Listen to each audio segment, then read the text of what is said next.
All right, we're back with another episode of Bro or Pro. It's basically a series where I use PioSolver to do hand reviews and review my play, decide if I play the hand like a pro or like a bro. So in this episode, we flop a double gutter with a backdoor flush draw. We check raise the flop, and then we go for a double check raise on the turn. So a little spicy. We'll see if it's Pio approved. We'll see if it's pro or bro. Let's get into the hand. All right, down here, look at this. We call a 3-bet with Jack 10. We flop a double gutter, and I think we're going to raise. I don't get to have a ton of raises on this board. Like pocket eights would be like our main raise here. Maybe we have some ace queen as well. But double gutter with the backdoor flush draw. Let's go. All right, so in the video I start off mentioning that we probably don't get to check raise a ton on this board. Our main value check raises would be pocket eights and ace queen. So not a ton of value check raises that we have here, which means we don't get to have a ton of bluffs. That being said, I think Jack 10 suited has plenty of equity here, especially with the backdoor flush draw. I imagine Pio is going to be check raising that hand at some frequency. But let's get into it. Let's check out what Pio has to say here.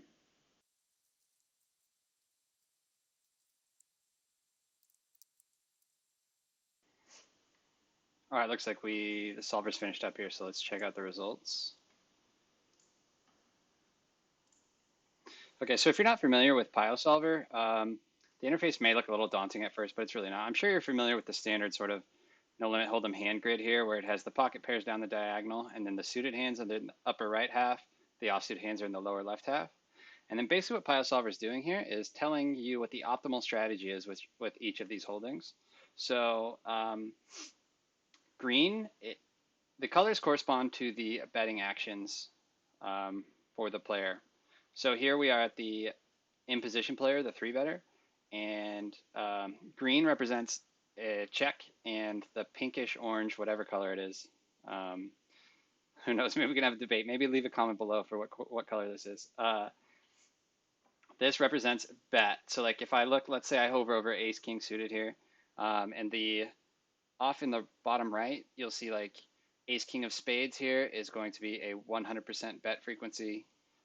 Ace king of hearts, it says you should mix bet and check at some frequency. Looks like it's about 73.23% bet, 26.77% check.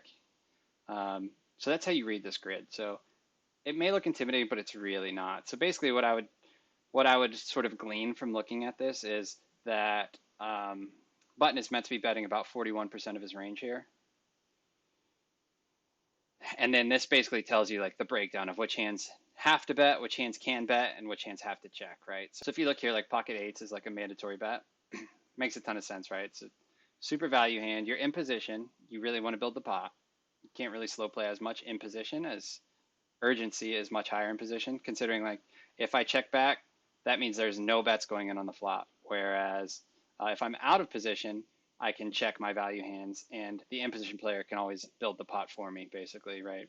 So here with bottom set, one important thing to note is like, yeah, it's betting at full frequency. Another reason bottom set might bet at full frequency is it completely unblocks the opponent's calling range, right? So opponent would be calling all of his aces and all of his queens, like ace 10, queen 10, king queen, all of those hands are continuing here. And when you have 2 8s in your hand, you don't block any of those hands. So it makes it a little bit more likely that the opponent will call a bet here. So this is the button. This is actually Villain's strategy here. This is the button strategy, the 3-better strategy. So if you look, this flop seems to be pretty good for him. He gets to bet about 41% of the time. We could actually look here and see how much equity his entire range has against ours. So his range is worth 65%.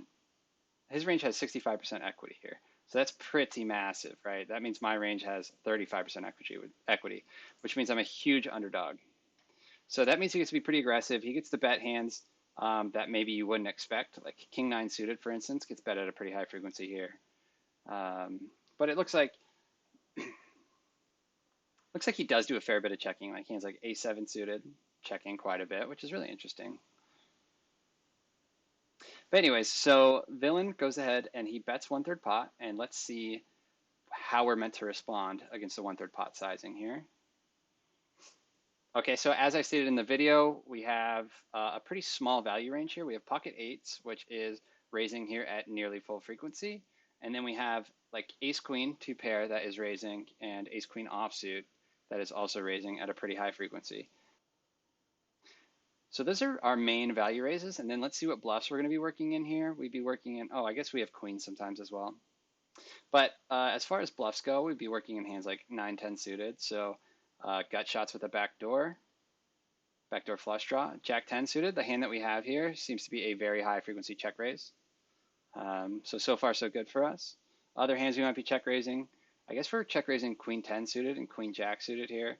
That's pretty interesting, right? Like, it's pretty rare that you'd be finding check raises with like a middle pair hand, especially on a board that's so favorable for our opponent. So not quite sure what's going on there. That's probably something I need to learn a bit about. Yeah, so we're just folding almost all of our pocket pairs. Yeah, we're folding pretty much all of our pocket pairs here, not our sets. And then one thing worth noting here is we're like folding nines, but we're raising 7-8. So one reason for that is nines only has 2 outs to improve. Like if we're behind and we call, basically the only way we improve is hitting a 9, right? So pretty hard to do.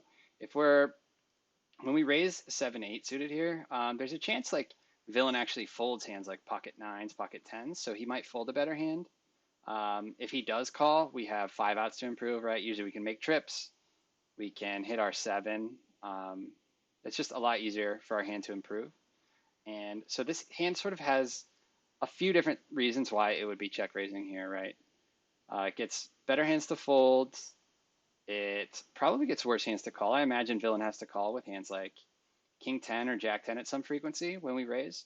And then it also, it's not absolutely crushed when he calls and we're behind. So that's interesting enough. But anyways, back to the hand that we have here. Jack-10 of spades. Looks like this hand is a very frequent check raise. We're check raising about 75% of the time with this hand. So far so good. Let's see what happens on a turn. Let's put the one in. So complete brick. So now we're going to be betting big or checking.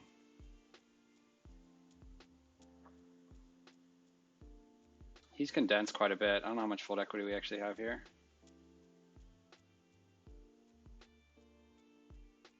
Could maybe, I don't know. Don't know about this one. Probably supposed to bet turn at some frequency, but I rolled kind of low.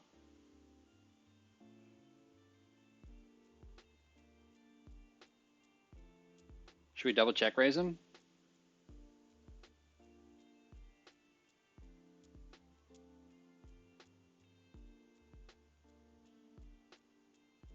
Can't really call, although that's a really good price we're getting. So maybe we could call. We might be getting the right direct odds here.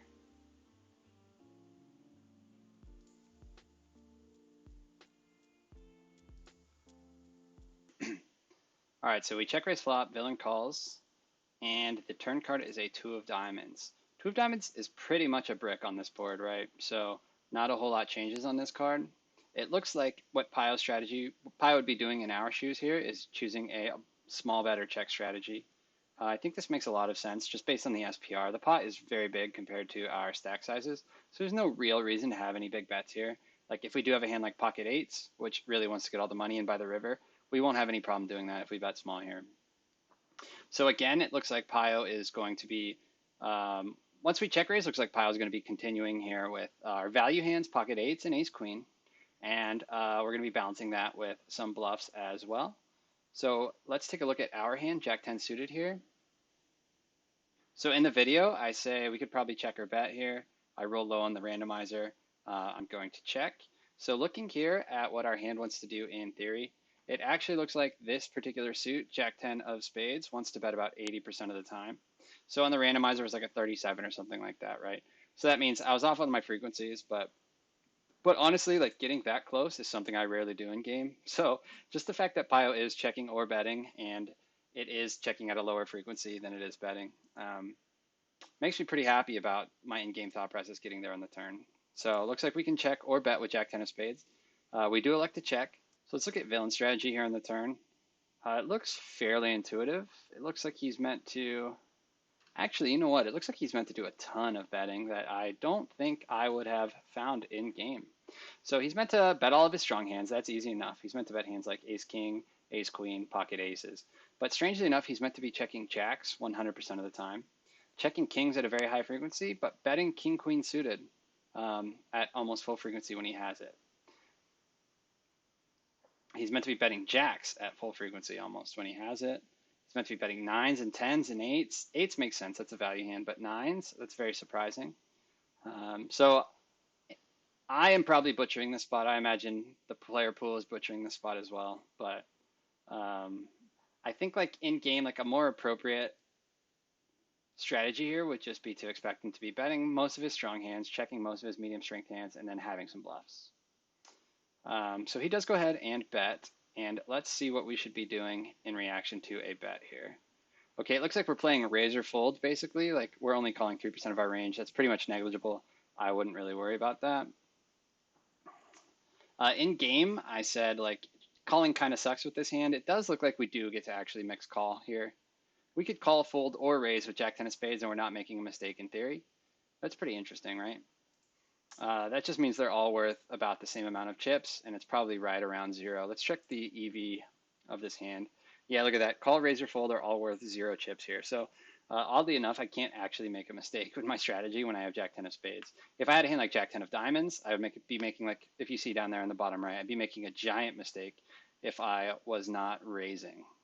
Looks like calling is worth 30% of the pot, raising is worth 35% of the pot. So at this point in the hand, 5% of the pot is quite massive, right? This is a 3-bet pot, check raise flop, so the pot is getting big. So 5% is nothing to scoff at. But it looks like our main check raises here are going to be pocket eights, makes sense. Ace queen, makes sense. And we have to balance those value hands here with some bluffs, and it looks like our only bluffs are coming from Jack 10. And Jack 10 of spades does get raised sometimes. So we go for the double check raise, and let's see how villain reacts. Oh, he sucked out. Wow. He has ace queen. Wow. Sorry, bro. God damn, we run good. We run good. Okay, looks like villain played this hand pretty perfectly. He just snaps us off with ace queen. Easy game, right? Unlucky for him, we get there on the river. We run better than anyone I know. That's actually true. I don't know anyone that runs better than I do. So it's always nice to get bailed out when you are bluffing and get called.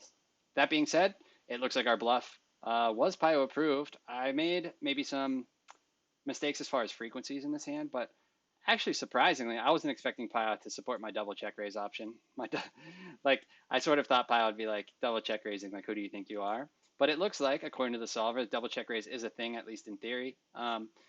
Whether or not that's a good thing in pool, yet to be seen. I think I didn't see any major exploits there, looking through Pio very quickly. But I guess, like, on further examination, maybe I could find a reason why I should be double check raising or why I shouldn't be there on the turn. So either way, we get it in. We run good. We run pure. Cool. So I hope you guys enjoyed this video. I plan to make more like this. It's basically just a series of me doing hand reviews using Pio. This is the shit I do to study, and this is just me sharing sort of my study work with you guys. Hopefully it helps you out. Maybe it'll teach you how to use Pio. Maybe it'll teach you how I use Pio. I may use Pio like a complete fish. So, but I hope you guys find this entertaining. If you do, please like the video. Please subscribe to my channel. It really helps me out if you do those types of things. So thanks again. Thanks for stopping by. Cheers, guys.